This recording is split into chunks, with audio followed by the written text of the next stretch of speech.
Buenas tardes a todos los maestros y las maestras que nos acompañan en el día de hoy. Yo soy Luz Claudia Gómez y junto con mi compañera Ángela Rocío Blanco hacemos parte del equipo de oralidad, lectura y escritura de la Dirección de Preescolar y Básica. Nuestra directora Marcela Bautista les envía un cálido saludo en la producción de este evento nos acompaña Felipe Salazar, compañero del equipo de comunicaciones de la Dirección de Preescolar y Básica, a quien le damos las gracias por su apoyo. En primer lugar, lo hemos hecho en los talleres anteriores. Para aquellos que nos acompañan nuevamente, no sobra reiterar el agradecimiento a ustedes por la participación en este espacio y sobre todo por haber sido, digamos, un pilar muy importante este año en el gran reto, pero también en los grandes logros que ha implicado el retorno a la presencialidad en los colegios. De verdad que han sido un apoyo fundamental para nuestros y nuestras estudiantes en ese proceso de readaptación otra vez pues a la presencialidad.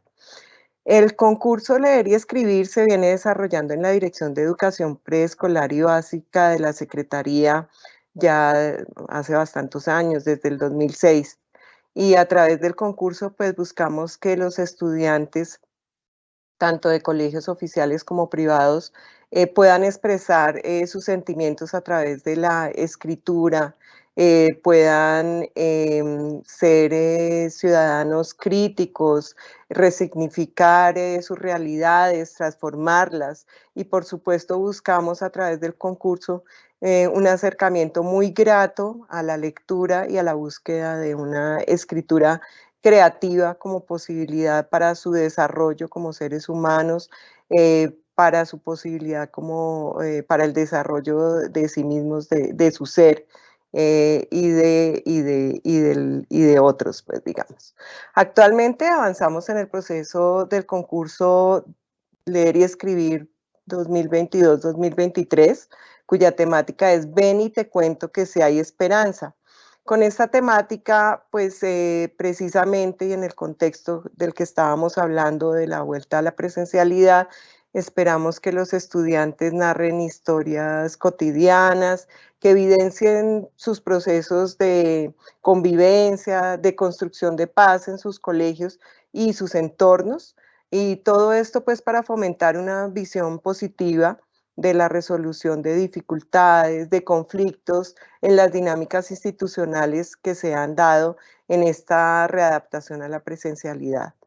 Igualmente, el tema del concurso nos sitúa en una articulación muy importante con el proceso de divulgación y análisis del informe de la Comisión de la Verdad, el informe que se llama Hay futuro si hay verdad, divulgación que se está haciendo en los colegios oficiales de la ciudad.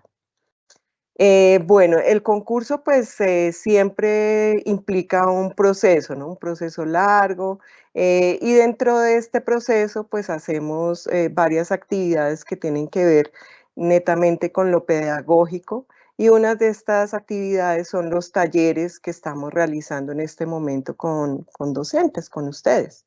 Los talleres pues tienen como objetivo brindarles elementos que les permitan realizar el acompañamiento a sus estudiantes para una producción narrativa creativa, ya sea mediante la ilustración, que es una de las tipologías y categorías a las que convoca el concurso para los niños y las niñas más pequeños, o mediante la escritura en las diferentes tipologías textuales, además de la ilustración que contempla el concurso, tales como cuento, poesía, ensayo, crónica y reseña.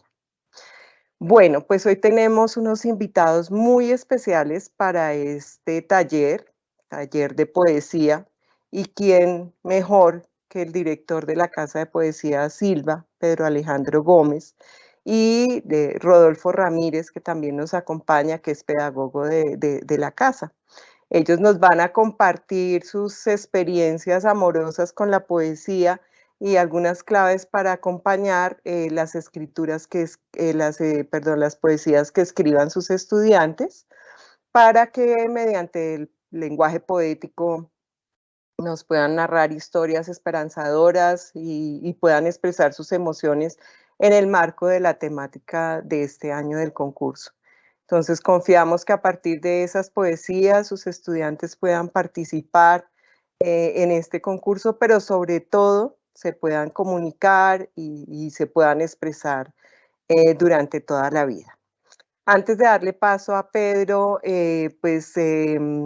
quería plantearles que mediante el chat estaremos recibiendo todas sus preguntas o comentarios.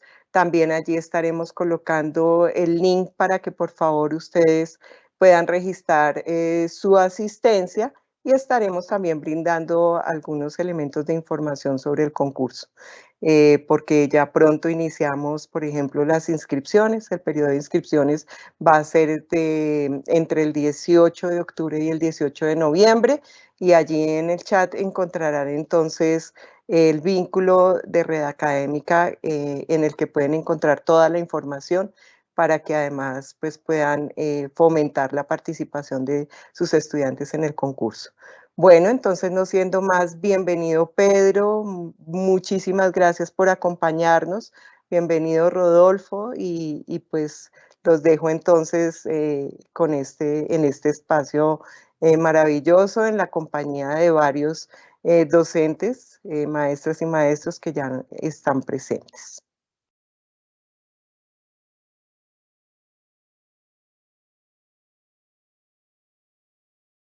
Mil gracias, Luz Claudia. Yo quiero comenzar expresando mi profundo agradecimiento a la Secretaría de Educación, a Marcela Bautista, a Luz Claudia Gómez, a Flora Alba Moreno. Quiero expresar pues mi reconocimiento a la seriedad de su trabajo, a la convicción con la que lo realiza. Desde luego... Pedro, discúlpame, qué pena Sí, interrumpirte. ¿Podrías prender tu cámara? No te veo. Ya, ahora sí. ya, Muchas gracias. perfecto. Correcto, muchas gracias. Pensé que estaba prendida, ¿no? Mil excusas. Y pienso que ustedes como profesores realizan una de las más nobles tareas que se puede realizar, que es preparar a los jóvenes para su vida futura, darles herramientas para la vida. Durante largos años, la Casa Silva ha realizado una serie de concursos cuyos temas han variado. Voy a dar los nombres de algunos de esos concursos. Descanse en paz la guerra, por ejemplo, de hace ya pues años. Señalo apenas algunos de esos concursos. Dime qué lees y te diré qué escribes. El propósito de ese concurso era el de establecer el nexo de la relación que hay entre la lectura y la escritura. La vida intelectual, desde luego, es un asunto de influencias. Y las primeras letras de quien comienza a escribir muchas veces son a la manera de alguien. Paulatinamente se va configurando una voz propia, pero ese es un largo proceso. Digamos que para José Asunción Silva no fue fácil escribir como José Asunción Silva. Naturalmente que hay un proceso de influencias que conduce poco a poco a adquirir una voz literaria propia. El asunto está en lograr un equilibrio y lograr la definición de una serie de elementos. No se trata de continuar copiando pues esas influencias porque es una tragedia. El plagio es una tragedia, pero desde luego es inevitable entrar en el proceso de escribir, entendiendo pues cómo se define un estilo en cada autor. Doy los nombres de otros concursos: Poesía Capital, contra Babel, cuyo asunto era la poesía en las artes, las ciencias y los oficios. Se trataba de establecer la importancia que tiene para los científicos una formación humanística y literaria, y la de ver la importancia que tiene para quienes se ocupan de las artes, de la literatura, de las humanidades, tener una noción sobre cómo funciona la ciencia. Todos esos concursos fue Si los leones pudieran hablar, cuyo tema era la condición animal y la condición animal del hombre también. Otro que se llamó la poesía, pintura que habla.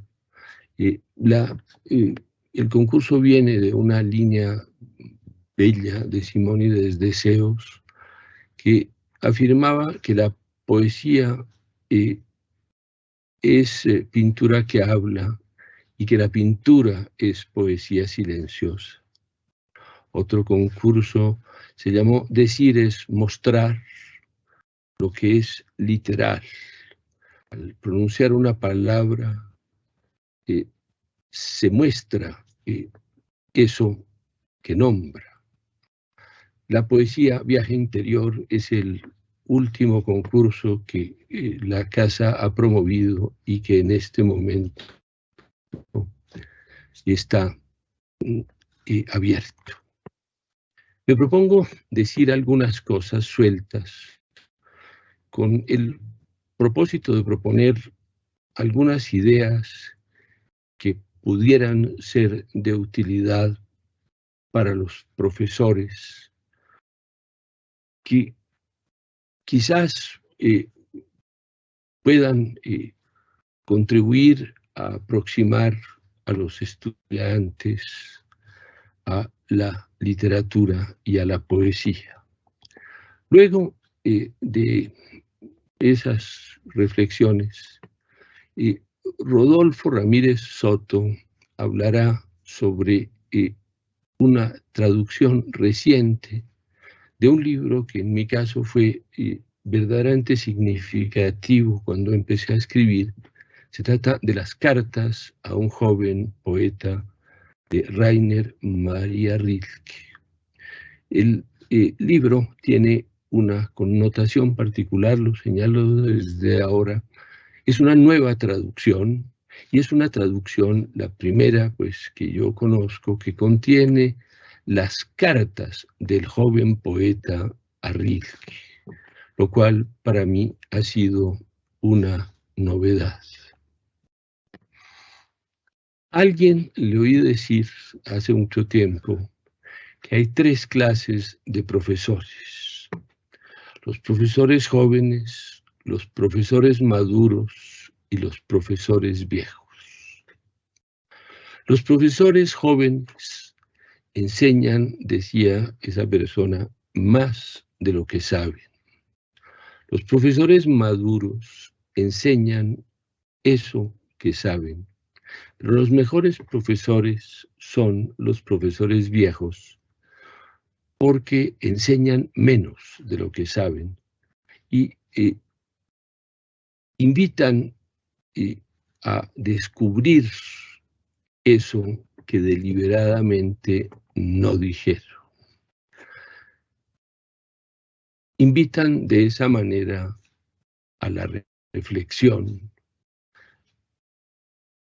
más que decir, sugieren, de manera que el proceso de aprendizaje con las claves que han dado lo completa el mismo estudiante. Pienso que la lectura invita a la libertad. Esa es una clave particularmente significativa, porque el autor hace el mapa y el lector lo completa libremente. Pienso que es esa una ventaja extraordinaria, porque la lectura le permite al lector averiguarse. El cine es distinto y muestra las cosas acabadas y en cierta manera aniquila la imaginación. Podría decir que, parodiando esa línea célebre sobre la democracia de Lincoln, conforme a la cual la democracia es el gobierno del pueblo, por el pueblo y para el pueblo, que la poesía no es un género literario de los poetas, por los poetas y para los poetas. La poesía viene de la vida y debe volver a la vida para enriquecerla. Es cierto, sin duda, que la poesía tiene una mala reputación, porque normalmente la gente piensa que es un género incomprensible. Pero se trata, desde luego, de una apreciación absolutamente equivocada por innumerables razones. Primero, la poesía busca darle su valor y su importancia a las palabras. Cada palabra tiene un sentido absolutamente central y definitivo, y se trata de encontrar la palabra que sea insustituible y que dé el preciso matiz de lo que se quiere significar. Voy a hacer algunas reflexiones, voy a empezar con una lectura breve de un texto que relata la intervención de don Miguel de Unamuno durante la Guerra Civil Española y que tuvo lugar el 12 de octubre de 1936, el año mismo en que don Miguel, que era rector de la Universidad de Salamanca, falleció. Muchas personas intervienen, pero hay un hecho central. Cierto momento en el Paraninfo de la Universidad de Salamanca se oye un grito necrófilo. El grito es el saludo falangista de ¡Viva la muerte!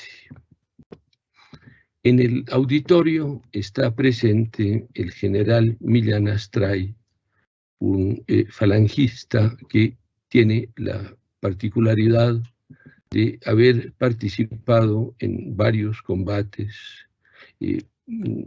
Es un poco un mutilado de guerra, a quien se ha celebrado por parte del franquismo. Viene el grito de abajo la inteligencia, viva la muerte. Don Miguel, presente en el estrado, lo oye con una profunda impresión y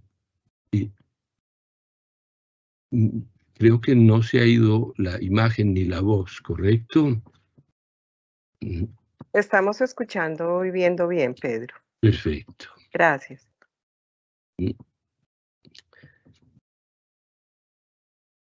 Dice don Miguel, acabo de oír un grito necrófilo e insensato. ¡Viva la muerte! Y yo, que he pasado la vida componiendo paradojas que excitan la ira de algunos que no las comprendían, he de decirlos como experto en la materia, que esta ridícula paradoja me parece repelente. El general Millán Astray es un inválido. No es preciso que digamos esto con un tono más bajo. Es un inválido de guerra. También lo fue Cervantes, pero desgraciadamente en España hay actualmente demasiados mutilados. Y si Dios no nos ayuda, pronto habrá muchísimos más.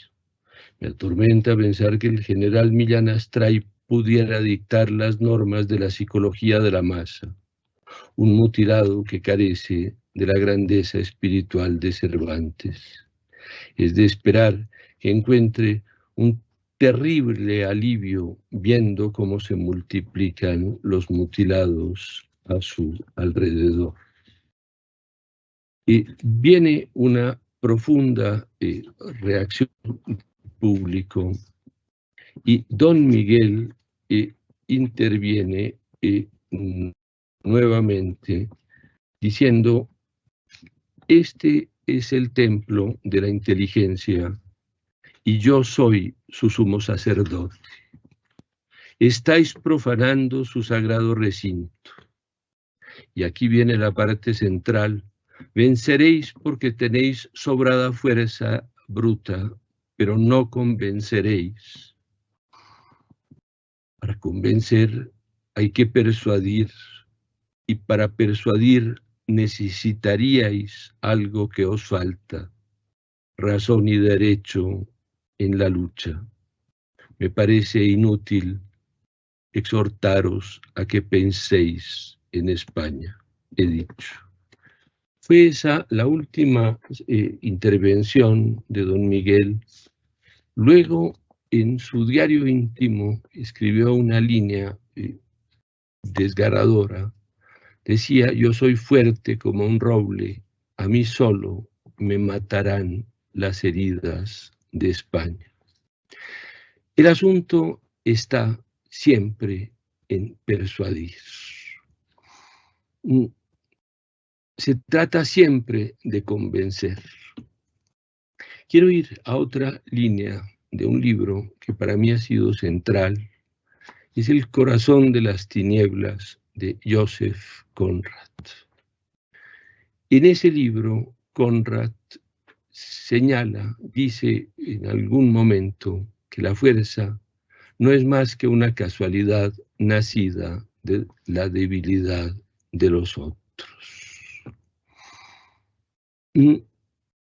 Yo quiero señalar que la poesía está en toda la literatura,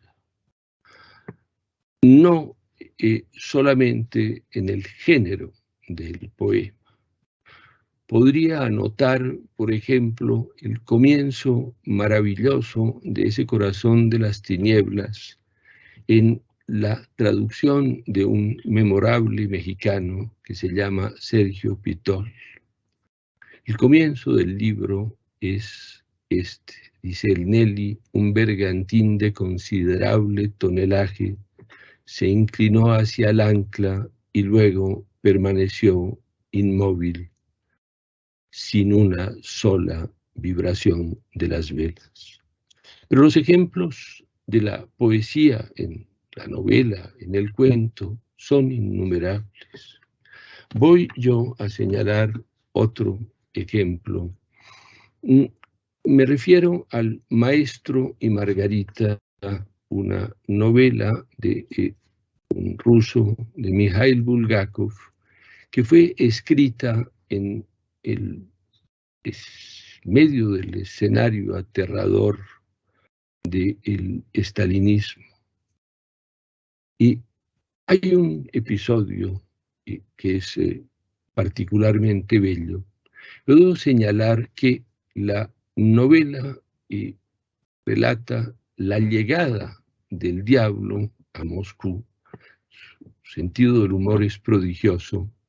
Digo, la llegada del diablo a Moscú en pleno estalinismo, y al mismo tiempo ocurre en la época de Poncio Pilatos.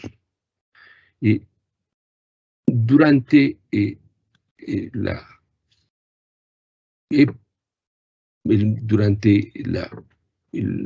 los años, durante el ascenso, durante la crucifixión, en las vísperas pues, de la crucifixión pues, están relatadas con detalle. Hay un instante que es conmovedor, y Juan, el discípulo amado, sabe el sufrimiento que le significará la crucifixión a Cristo, y resuelve escabullir la vigilancia de los centuriones y entra a una panadería en la que se roba un cuchillo. Pretende matar a Cristo para liberarlo del sufrimiento de la crucifixión. Desde luego, el asunto plantea un problema y es el sacrilegio que significa esa intención, porque al matar a Cristo sería Él crucificado y desplazaría al Redentor, lo sustituiría. Decía que se trata siempre de persuadir, y cito una línea que me ha parecido preciosa de un libro que es El Cuarteto de Alejandría, una novela en el que los mismos hechos están narrados por 4 personajes distintos. El Cuarteto de Alejandría tiene 4 partes, cada una de las cuales lleva el nombre de uno de los protagonistas: Justin, Baltasar, Mount Olive y Clea. En alguno de esos personajes, es una cosa preciosa, dice: las mujeres se enamoran de los hombres que las hacen reír. Y dice bellamente en un cuaderno de notas de uno de los personajes, se llama Pors Warden, hay una línea suelta que dice: besos tan inexpertos que hacen pensar en los primeros trabajos de imprenta.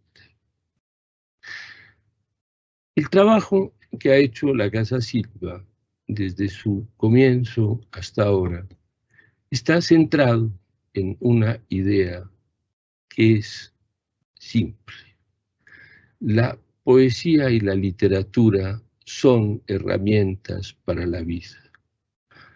Sin duda, vive mejor, tiene más amplias perspectivas sobre la vida quien ha leído La montaña mágica de Thomas Mann o quien ha leído El Quijote. Muchas razones hay para escribir.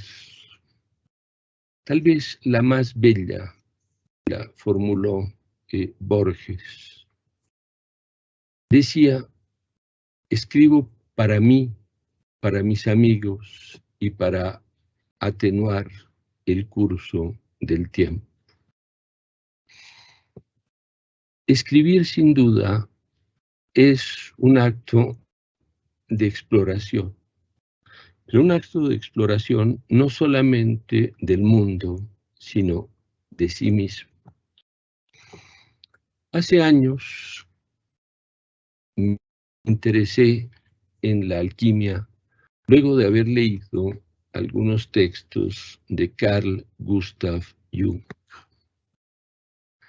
y vine a dar a la tabla esmeraldina, cuya escritura se atribuye a Hermes Trismegisto. El comienzo de esa tabla esmeraldina es francamente significativo y lleno de posibilidades interpretativas. Dice tal: lo de arriba es igual a lo de abajo, y lo de abajo es igual a lo de arriba, para obrar los milagros de una cosa. Texto que no es particularmente largo, empieza de esa manera y con esa precisión se refiere en clave al macrocosmos y al microcosmos. El hombre se parece al universo que lo ha formado. Es decir, si podemos ver un árbol, es porque hace parte de nosotros. Hay una línea al comienzo de 100 años de soledad que siempre he encontrado maravillosa. En las primeras páginas señala que el mundo era demasiado reciente y no había habido tiempo para nombrar todas las cosas. Indudablemente, todas las cosas del mundo pueden ser nombradas. Primero es la cosa, naturalmente, y después viene la palabra. El orden va de la cosa a la palabra y no al revés. Descubrimiento de una nueva especie lleva a buscar el nombre. Pero la invención de una nueva palabra no lleva a buscar en el mundo a qué cosa corresponde. Cuando se descubrieron las jirafas, fueron vistas, claro, como animales con un cuello muy largo y con la piel de manchas, y se vino la palabra luego para nombrarlos. Pero si yo digo colambrios o maralumpios o totones, nadie sensato va a buscar en el mundo qué son los maralumpios y los totones. Y va a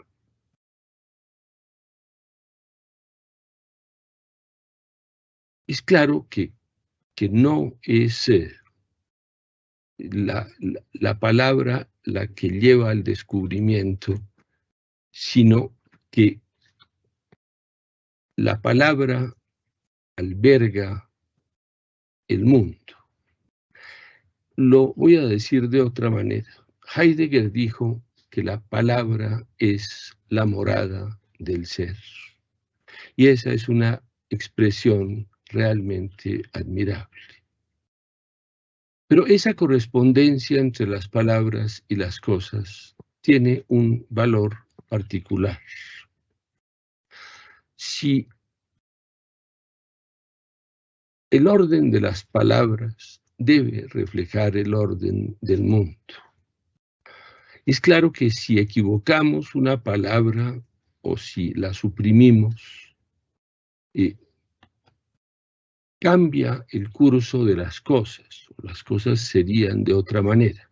Claro, es necesario recordar que hay pues una convicción en el poder de la palabra y que esa convicción tiene unos profundos orígenes. Basta recordar que en el Génesis la palabra tiene un poder creador. Dijo Dios, haya luz, y la luz se hizo. Ese poder prodigioso de la palabra lleva a considerar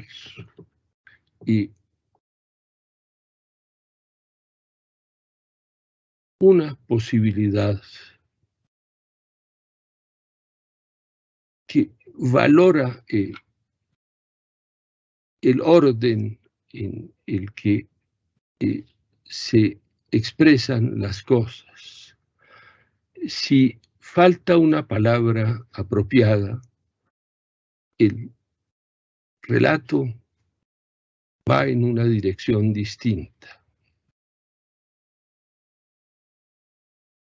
Siempre es interesante especular cómo sería nuestra propia vida si un hecho determinado o una persona en concreto no hubieran estado ahí.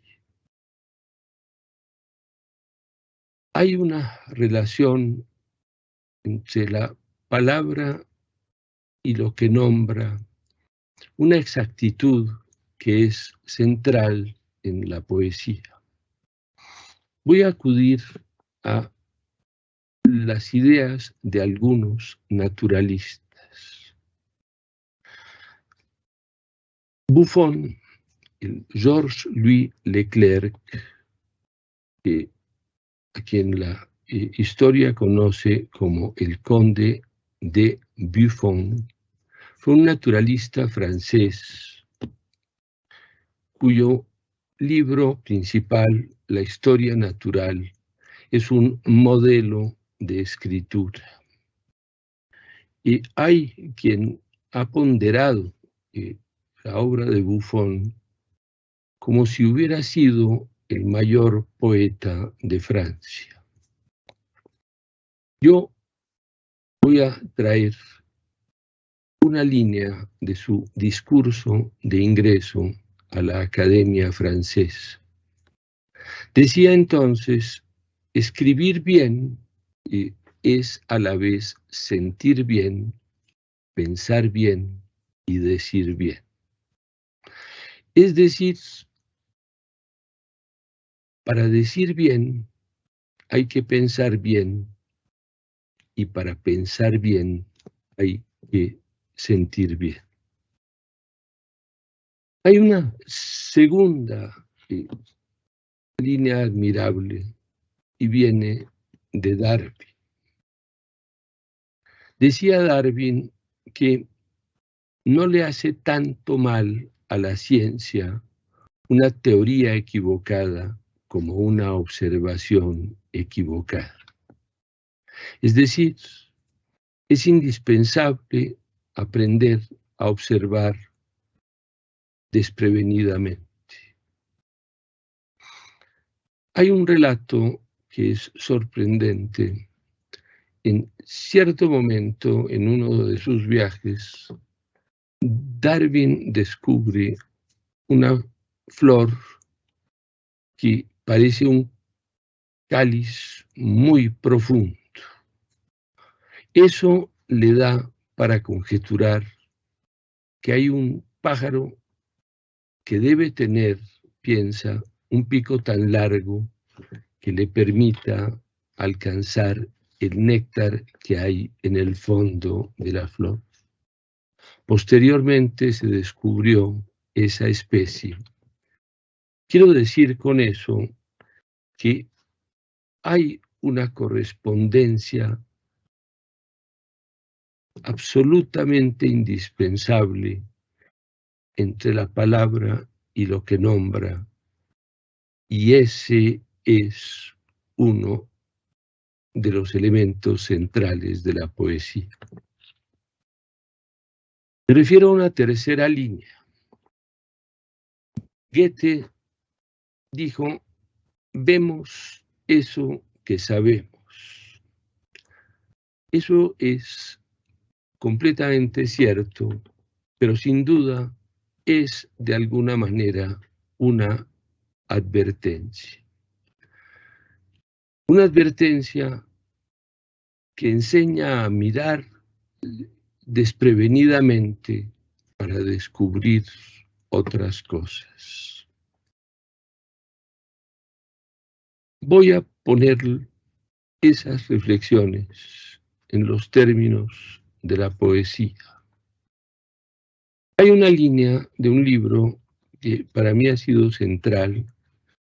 Su título es La tumba sin sosiego, de un escritor inglés, Cyril Conner. El libro fue escrito durante la guerra.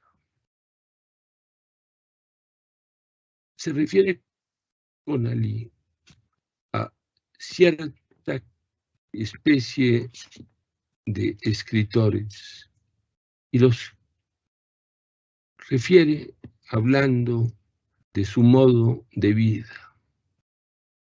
Dice, refiriéndose a ellos, es su modo de vivir presente lo que les impide crear algo mejor o por lo menos distinto.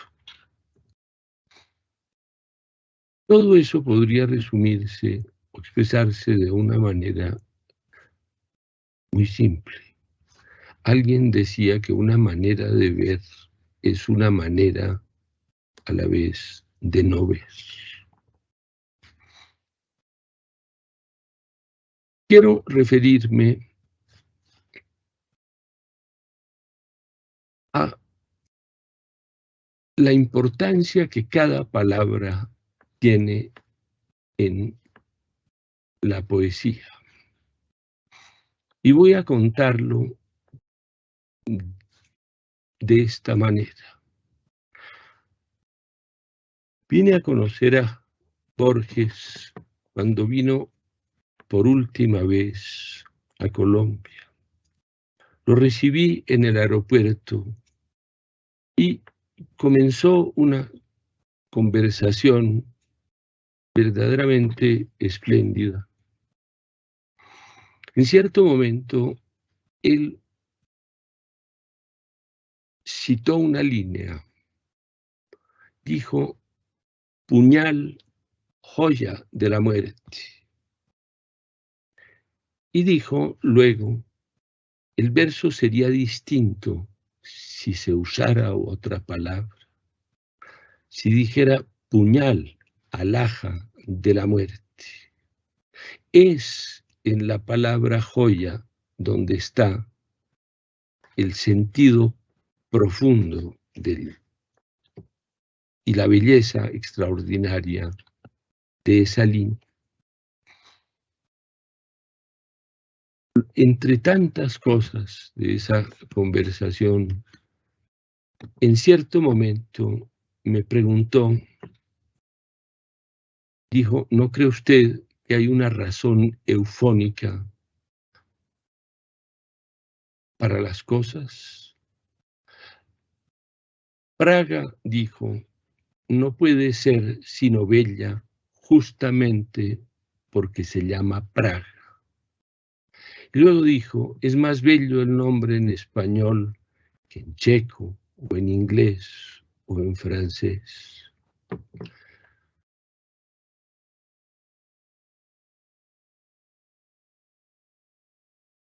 Ciertos años después de ese encuentro, un día, estando en París, trabajé yo como funcionario en la delegación de Colombia ante la UNESCO. Y García Márquez me llamó para preguntarme si tenía a Borges. Le dije, sí, tengo las obras completas. ¿Me lo prestas? Me preguntó, le dije, naturalmente te lo llevo. Y cuando llegué con el libro a su apartamento, vivía en un apartamento muy cerca de un célebre restaurante que se llama La Coupole, cerca del Boulevard de Montparnasse. Me dijo, te voy a contar por qué quiero el libro. Es que no sé si un adjetivo que escribí es mío o es de Borges. Y me resulta absolutamente indispensable saberlo, porque si es mío será un éxito, pero si es de Borges, todo lo que he escrito será un plagio. Nunca le pregunté cuál era ese adjetivo, me dio pena preguntárselo, pero eso pone en evidencia que es una palabra y que esa palabra tiene una importancia absolutamente definitiva.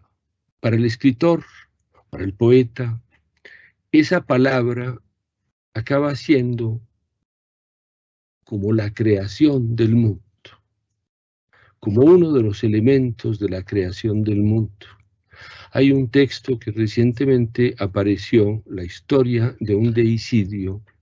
Es una tesis, como ustedes lo saben, de Mario Vargas Llosa, escrita cuando nadie conocía pues, en el mundo a García Márquez, y que sostiene la tesis de que el escritor busca suplantar a Dios.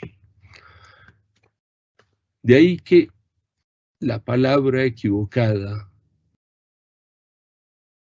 lleve a equivocar el destino del mundo y de las cosas.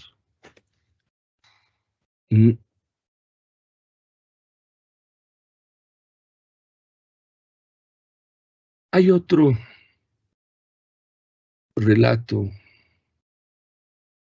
que vincularía la ciencia con la poesía o con la literatura.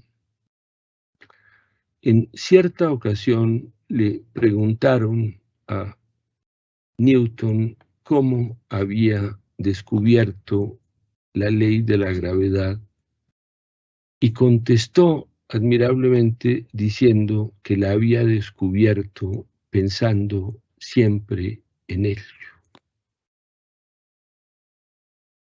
En alguna ocasión relaté cómo Pedro Gómez Valderrama escribía sus cuentos y terminada la primera versión,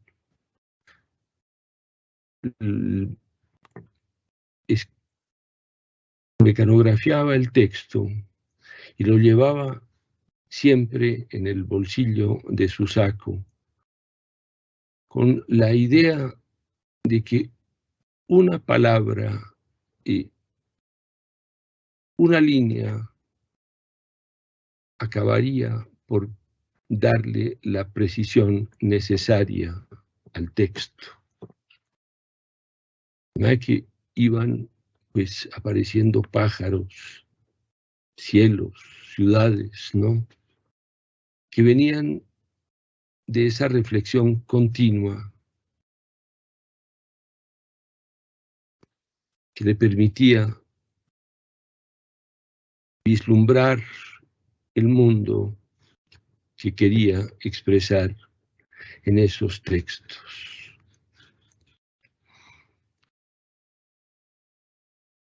Pienso que la gran poesía está construida sobre la verdad. Ustedes recordarán que sobre el parnasianismo alguien dijo que se trataba de sacrificar un mundo para pulir un verso. Yo pienso que hay un principio admirable en la idea de que la verdad os hará libres, conforme lo señala el Evangelio. Y pienso que la poesía que se construye sobre la verdad carece pues, de importancia. Quiero decir que igual que Buffon, por ejemplo, al escribir su historia natural, el contenido está en la precisión sobre lo que dice, en los hechos, ¿no? Y que esa calidad de su escritura depende de eso, y que escribir no es adjetivar. Vale la pena recordar cómo Kafka nunca adjetiva. Eso recuerda un poco los 12 Césares de Suetonio, en el que se relatan los hechos y los hechos deben hablar por sí mismos. Hablando de Kafka, yo recuerdo una línea admirable de uno de sus textos, de los aforismos de Surau. En uno de esos aforismos dice: en la lucha entre tú y el mundo, secunda al mundo.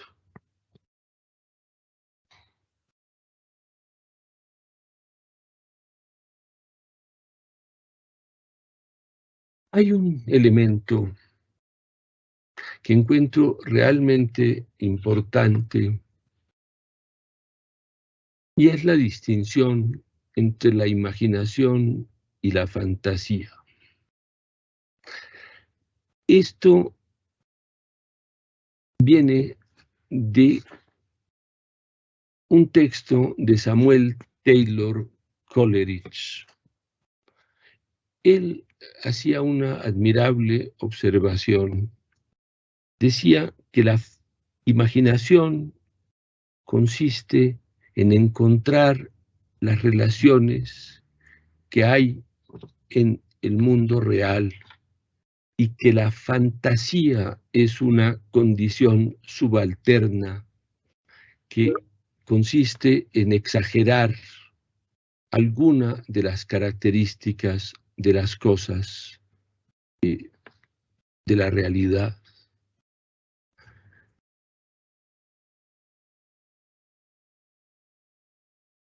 Pienso que el gran escritor es el escritor de la imaginación y que la literatura fantasiosa no tiene importancia. Puede ser llamativa, pero pienso que la inteligencia consiste justamente en establecer esas relaciones entre las cosas reales que permiten nuevos descubrimientos. Hay un asunto que encuentro sugerente y es el atractivo que pueda ejercer el misterio. Digamos que hay dos modos de suspenso. Uno de esos modos es el suspenso griego. Si ustedes recuerdan el comienzo de la Ilíada, en el primer párrafo está contada absolutamente toda la historia. Canta, oh musa, la cólera del pélida Aquiles, que tantas desgracias causó. En fin, ahí está contada la historia completa. El suspenso griego ocurre a través de la manera en la que suceden las cosas. Para nosotros, el suspenso está en crear una expectativa sobre lo que pasa. Ese suspenso griego está, por ejemplo, en la crónica de una muerte anunciada. Ese modelo del suspenso griego está en la primera página de la crónica de una muerte anunciada. Ahí se sabe todo lo que ha ocurrido, pero no se sabe cómo las cosas han ocurrido. Hay un asunto, es una historia personal. La revista Mito tuvo 4 figuras centrales: Jorge Gaitán Durán y Hernando Valencia Guelquel, que fueron los fundadores. Pedro Gómez Valderrama y Eduardo Cotelamos son, sin duda, las figuras centrales de la revista. Cuando murió en un accidente aéreo regresando de Francia, el accidente de un avión de Air France, ¿no?, ocurrió en Pointe-à-Pitre.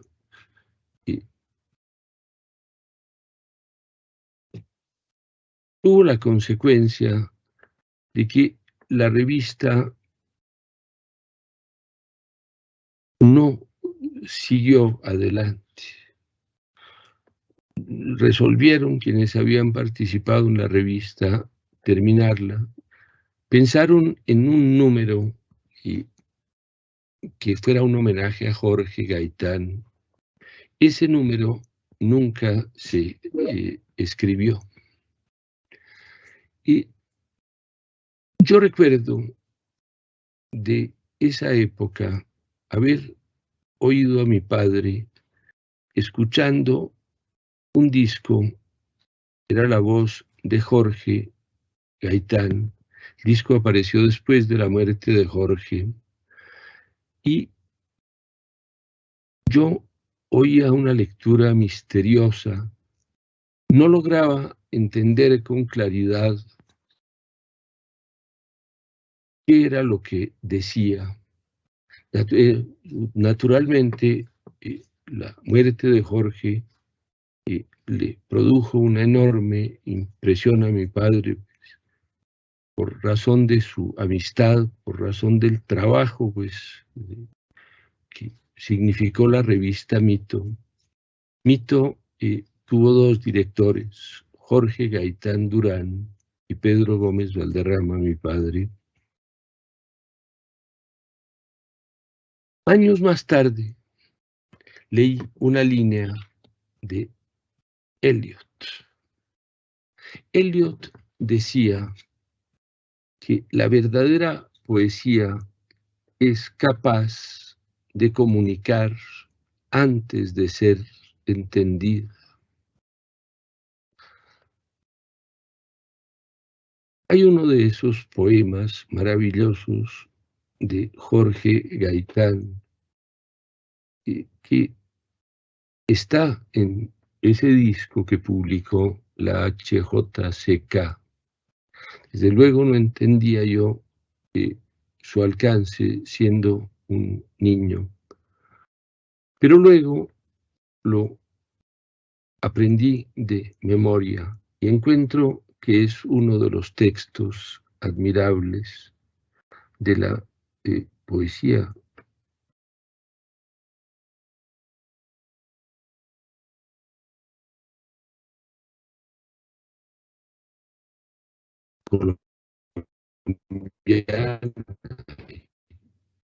Un texto: sé que estoy vivo en este bello día, acostado contigo. Caloradas frutas en tu mano vierten su espeso olor al mediodía. Antes de aquí tendernos no existía este mundo radiante. Nunca en vano al deseo arrancamos el humano amor que a las estrellas desafía.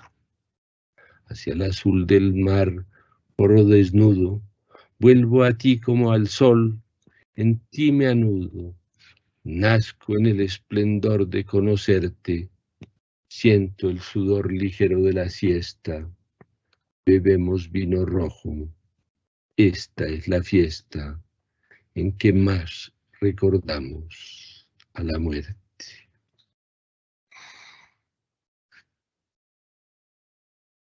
He hecho algunas observaciones sueltas, pero quiero ahora recordar nuevamente ese libro al que me refería al comienzo, Las cartas a un joven poeta, de Rainer Maria Rilke. La traducción a la que me refiero es una traducción reciente, tiene la particularidad de ser un texto bilingüe. Todas las traducciones significativas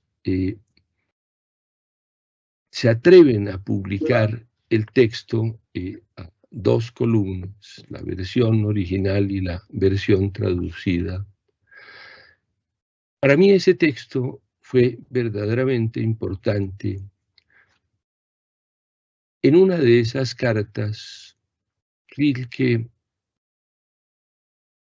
le aconseja a Franz Xaver Capus, el joven poeta al que se dirige, le da un consejo, le dice: nadie puede tener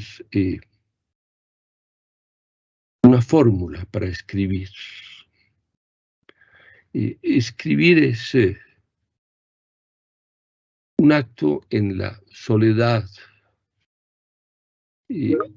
Solo usted puede saber si lo que escribe es bueno o es malo, y ahí no hay comparación con otra,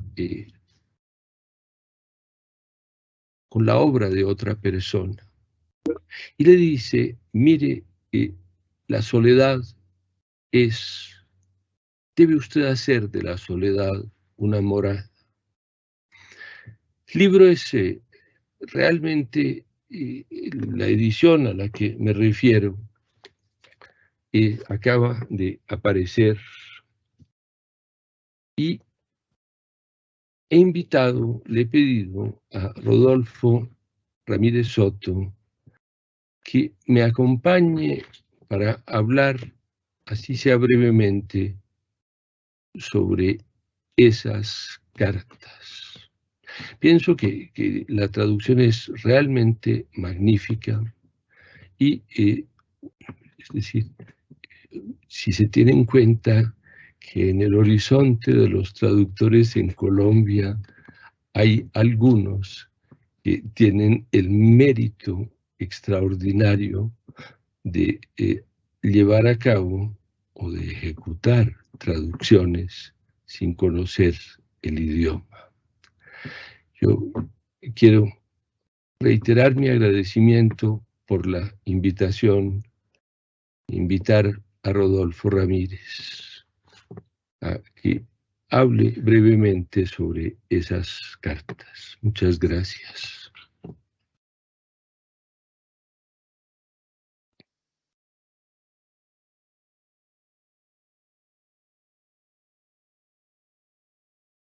Hola, muy buenas tardes. Muchas gracias por esta introducción. ¿Me están escuchando bien? Sí, Rodolfo, muy bien, gracias. Vale, muy amables. Primero que nada, agradecer la invitación, agradecer estos espacios, pues me alegra mucho que estén promoviendo la lectura y la escritura dentro de los alumnos, y por supuesto agradecerle al director de la Casa de Poesía Silva por invitarme a ser parte brevemente de este espacio. La traducción de las cartas al joven poeta que estamos presentando es una traducción bien interesante porque por primera vez se presenta la correspondencia completa. Fue un libro que salió publicado en 1929, donde solo estaban las cartas del poeta reconocido en ese momento, que era Rainer María Rilke.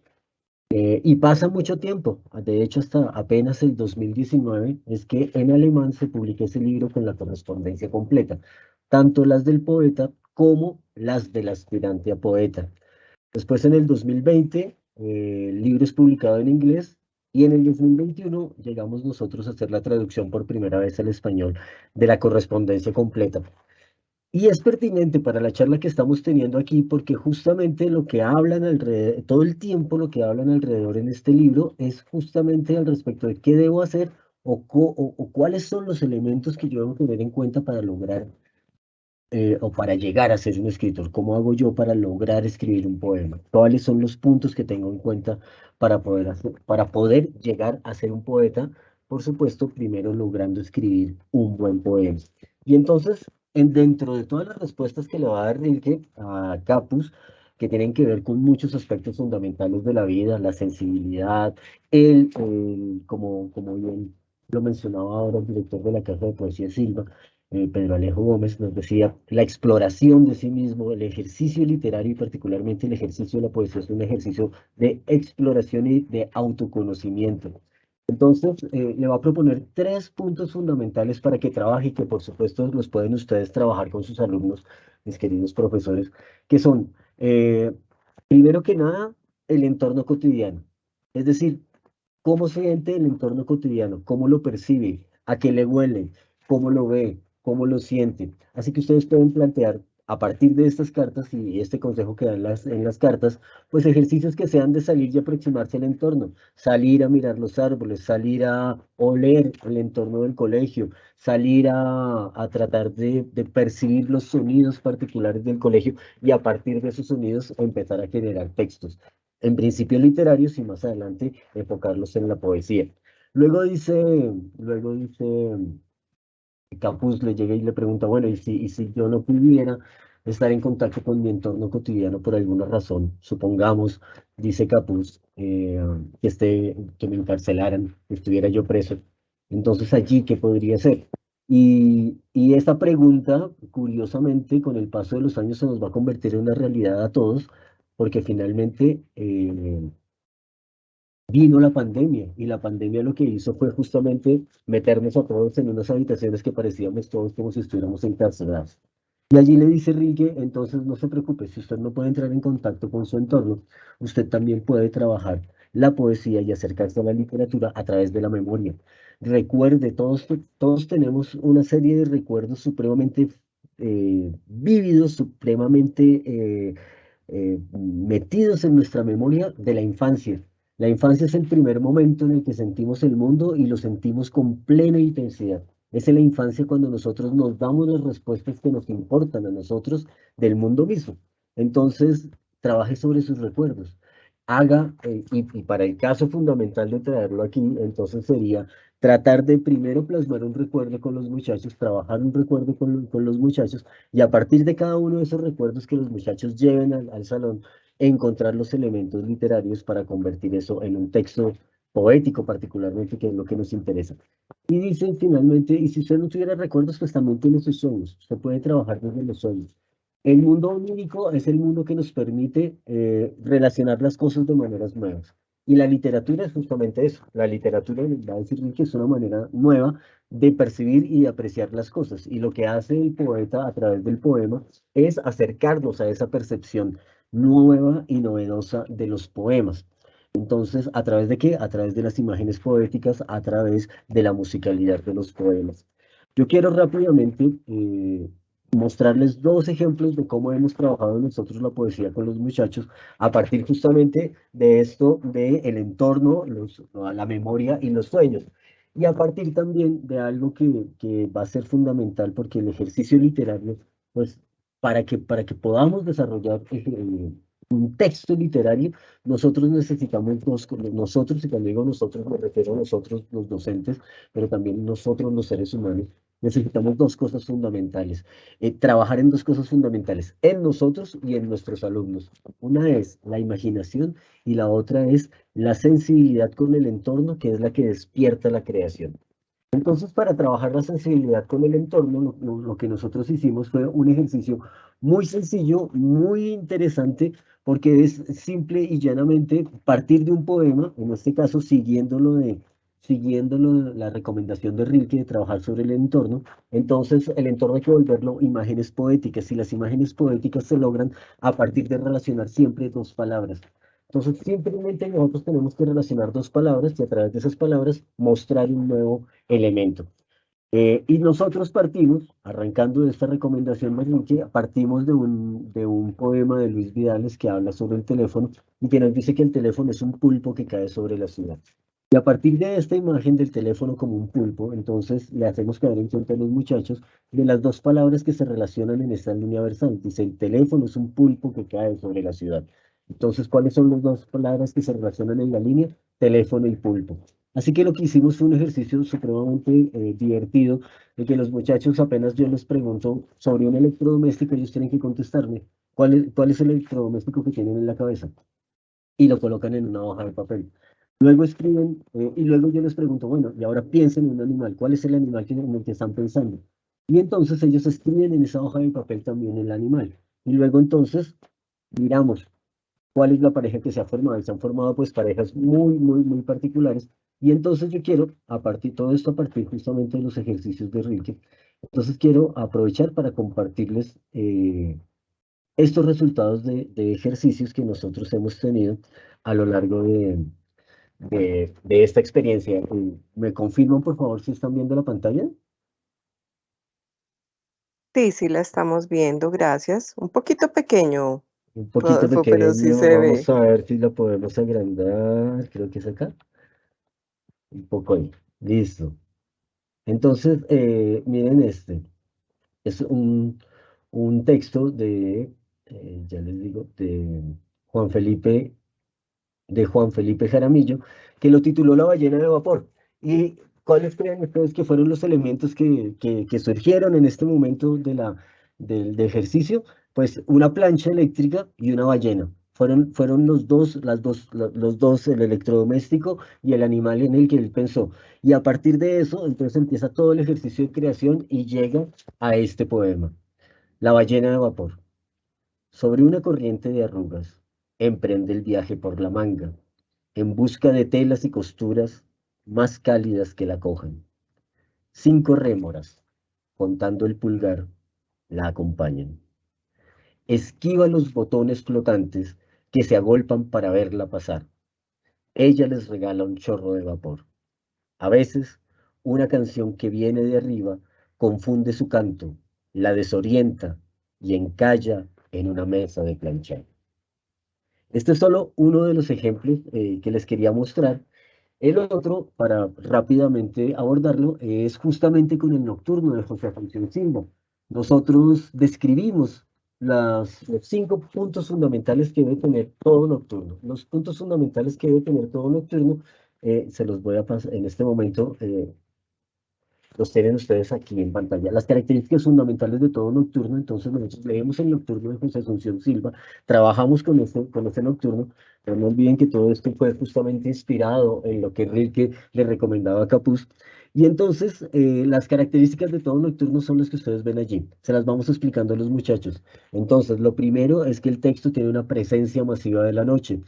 Lo segundo es que como está la noche presente, pues todo lo que sucede en la oscuridad tiende a moverse en el ámbito del oculto, no pasa nada claramente, no se pueden ver las cosas muy bien, sino que se ve, es como algo que se quiere esconder. Justamente como es algo que se quiere esconder y en la noche las cosas no se ven perfectamente, pues entonces las cosas en los nocturnos no se pueden ver muy bien, se ven de manera diferente. Hay alguien al que le pasa todo esto, es decir, hay un insomnio, hay alguien que está despierto y es al que le pasa todo. Y por supuesto, pues son como en primera persona que se redactan y se trabajan los nocturnos. eh, Son supremamente emocionales, es decir, que hay un sentimiento muy fuerte que tiene presencia en el nocturno y por último son musicales. Y para hacer música en poesía, siempre le recalcamos a los muchachos que lo que Es fundamental, siguiendo el nocturno, es repetir palabras. No nos complicamos a darles teorías de ninguna clase, sino que les decimos claramente, para hacer música en un poema, lo que hay es que repetir palabras. Yo no sé si ustedes tienen en su memoria el nocturno número 3 de José Asunción Silva, que es el que empieza una noche toda llena de murmullos, de perfumes y de música de alas. Una noche en que ardían en la alcoba nupcial y húmeda las luciérnagas fantásticas, a mi lado, lentamente. Y así, les leemos el nocturno, leemos otra serie de nocturnos, le presentamos este ejercicio a los muchachos y los ponemos a que ellos creen su propio nocturno, es decir, que intervengan en el nocturno de Silva y que ellos escriban su propio nocturno. Y ya para finalizar, entonces les quiero leer es un nocturno que inicialmente lo terminó llamando el chico Nocturno del Sueño, pero finalmente lo terminó titulando Nocturno del Colegio. Y miren ustedes lo que él escribió. Aquella noche, noche en la cual soñaba, soñaba, soñaba. ¿Qué soñaba? No soñaba, no dormía. Un ruido extraño me despertó. ¿Era una sombra? No, no. Era mi mamá. Su canto agudo repetía. Andrés, Andrés, Andrés, despierta. Tienes que ir al colegio.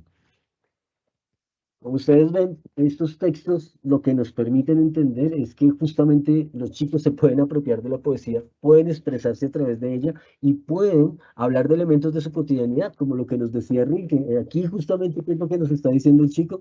Pues ese momento de la mañana en que siempre su mamá todos los días lo manda al colegio. Y a través de la gran excusa del nocturno y de esa escritura, pues logramos propiciarle las herramientas para que él terminara presentándolo a través de un poema. Estos eran los ejemplos que les quería traer, el de la ballena, el de la plancha ballena que se nos convierte a partir de la relación de dos palabras, y el de este nocturno del colegio que surge justamente a partir de hablar del nocturno número 3 de José Asunción de Silva y luego presentarles los elementos esenciales, cómo se compone, y a partir de eso trabajarlo. Yo sé que no hay mucho más tiempo, de todas maneras, ahora en la tarde vamos a estar presentando justamente esta traducción de las cartas al joven poeta a través de los canales de la Casa de Poesía Silva, así que si nos quieren acompañar, pues bienvenidos y bienvenidas, para nosotros será muy alegre. Yo pararía aquí la intervención para que en caso de que hayan preguntas, pues poder interactuar con las personas. Voy a dejar de compartir aquí. Rodolfo, mil y mil gracias y por supuesto a Pedro también muchísimas gracias por este espacio que han llenado de palabras. Retomo pues lo que se ha planteado en términos del valor e importancia de las palabras, del poder creador que tienen, de que las palabras reflejan el orden del mundo, pueden determinar el destino del mundo y de las cosas, ¿no?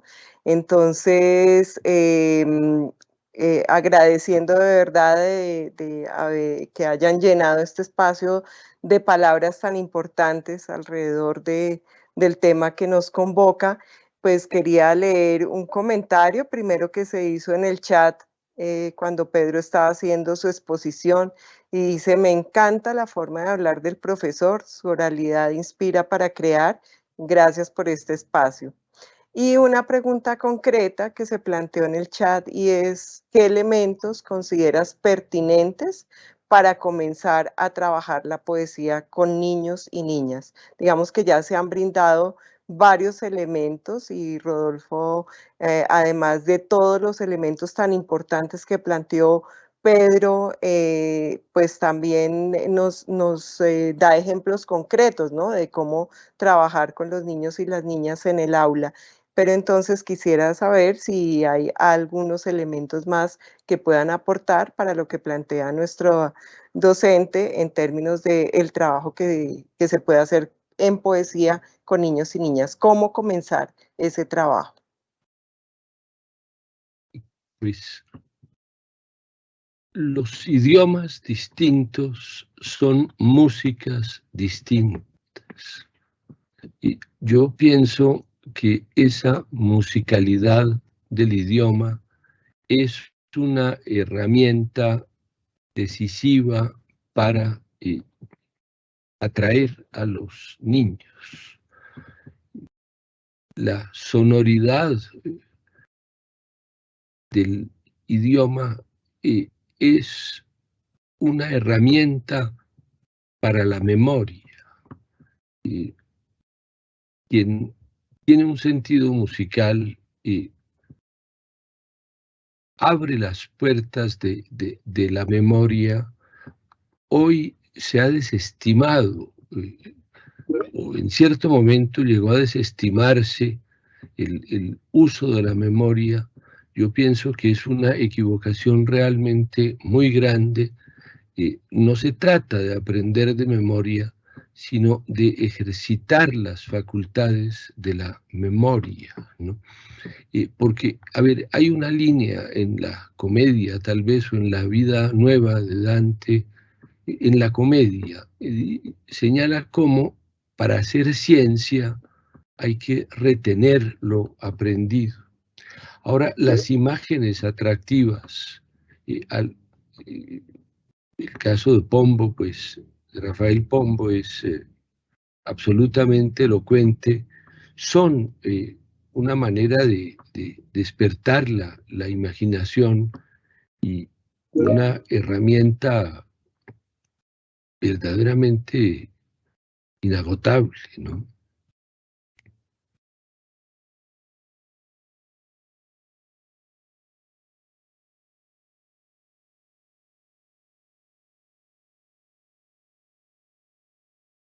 Perfecto, Pedro, muchas gracias. Estoy acá tratando de mirar si hay otras preguntas. Hay unas preguntas ya referidas concretamente al concurso, los requerimientos para inscribirse, cuándo es el plazo máximo para enviar los escritos al concurso. Entonces, en el chat acabamos de poner la información de que las inscripciones al concurso estarán abiertas entre el 18 de octubre y el 18 de noviembre. Toda esa información sobre el concurso, sobre los términos y condiciones de participación, al igual que el link de ingreso para la inscripción, se encuentra en la página de Red Académica en el sitio del concurso. Hemos compartido en el chat todo el tiempo el link para ingresar a el sitio del concurso en Red Académica.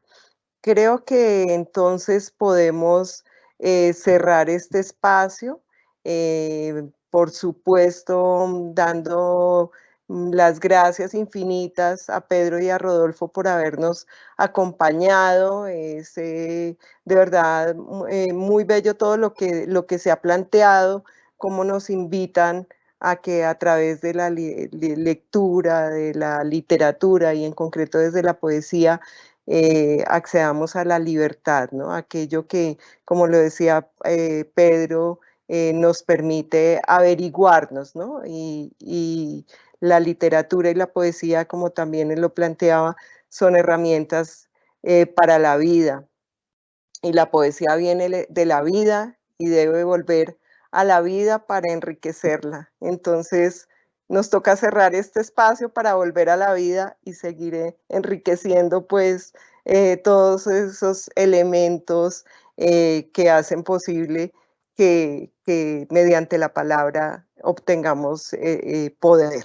Entonces, un abrazo muy especial y invitamos a todos y a todas entonces a participar y acompañar a los estudiantes en la escritura de sus poesías para que puedan intervenir y participar del concurso. Ven y te cuento que sí hay esperanza, pero como lo decía en un comienzo, sobre todo pues para que puedan expresarse y ser. Un abrazo muy especial y buenas tardes. Buenas tardes y muchas gracias por la generosísima invitación. Gracias. Igualmente, muchas gracias por la invitación y que éxitos en este concurso, que les vaya muy bien.